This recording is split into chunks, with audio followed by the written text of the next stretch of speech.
পুরুলিয়ার অযোধ্যা পাহাড়ের গা ঘেঁষে ছোট্ট একটা স্টেশন। চারিপাশের অপূর্ব প্রাকৃতিক পরিবেশে এই স্টেশন মন ভরিয়ে দেওয়ার মতো, কিন্তু এক অজানা আতঙ্কে এই স্টেশন খালি পড়ে রয়েছে প্রায় 50 বছর ধরে। স্থানীয়দের কথায় এটি ভুতুড়ে স্টেশন। আজকের এই ভিডিওর মাধ্যমে আমরা ভারতের পশ্চিমবঙ্গ রাজ্যের পুরুলিয়ার একটি স্টেশন, যেটা ভুতুড়ে স্টেশন নামে পরিচিত, সেই স্টেশন সম্পর্কেই জেনে নেব।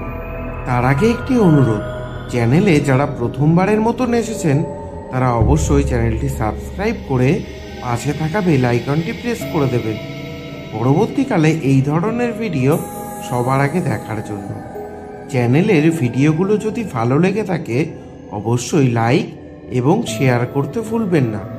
এছাড়াও কমেন্ট করে আপনার দেখা যদি এমন কোনো ভুতুড়ে স্টেশন থেকে থাকে তবে সেটাও জানাবেন। রেল মানচিত্রে এই স্টেশনের নাম বেগুনকোদর। পাকা ইমারতের স্টেশন বিল্ডিং, রেল কোয়ার্টার সবই রয়েছে। একসময় নাকি স্টেশন লাগোয়া বড় বাজারও ছিল, কিন্তু এখন সে সবই অতীত। রেল লাইনের ধারে সারা রাত হানাবাড়ির মতন পড়ে থাকে পুরুলিয়া জেলার এই বেগুনকোদর স্টেশন। শোনা যায় বহু বছর আগে একদিন মধ্যরাতে এখানে খুন হন স্টেশন মাস্টার ও তার স্ত্রী। পরে স্টেশনের কাছে এক কুয়োর মধ্যে থেকে উদ্ধার করা হয় তাদের মৃতদেহ। সেই থেকেই নাকি অশরীরী কার্যকলাপ শুরু। শোনা যায় ওই ঘটনার পরই রাতারাতি পালিয়ে যান সব রেলকর্মী। বন্ধ হয়ে যায় এই স্টেশনে ট্রেন থামা। হানাবাড়ির মতন পড়ে থাকে শুধু পাকা স্টেশন বিল্ডিংটি।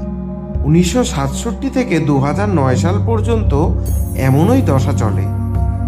2010 সালে আবার চালু হয় বেগুনকোদর স্টেশন, তবে তা শুধু প্যাসেঞ্জার হল্ট হিসেবে। পুরনো স্টেশন বিল্ডিংটিকেই রং করে চালু করা হয়। তাহলে এখন কি বেগুনকোদর স্টেশনটির পরিস্থিতি স্বাভাবিক হয়েছে? বোধহয় নয়। এখনও স্থানীয়দের মুখে শোনা যায় রাত নামলেই হঠাৎ হঠাৎ এখানে দেখা যায় অদ্ভুত আলো। যত রাত বাড়ে বাতাসে ভেসে আসে অদ্ভুত সব গন্ধ। মাঝে মধ্যেই নাকি শোনা যায় অশরীরী কণ্ঠস্বর। দিনের আলোতেও বেগুনকোদর মনে ত্রাস সঞ্চার করে। দিনের বেলাতেও অনেকেই নাকি কানের কাছে মানুষের গলা শুনে চমকে উঠেছেন অনেকবার। চারপাশে তাকিয়ে কাউকেই নাকি দেখা যায় না। অনেক সময় আবার লোকজনের গা ঘেঁষে চলে গিয়েছে অশরীরী কেউ।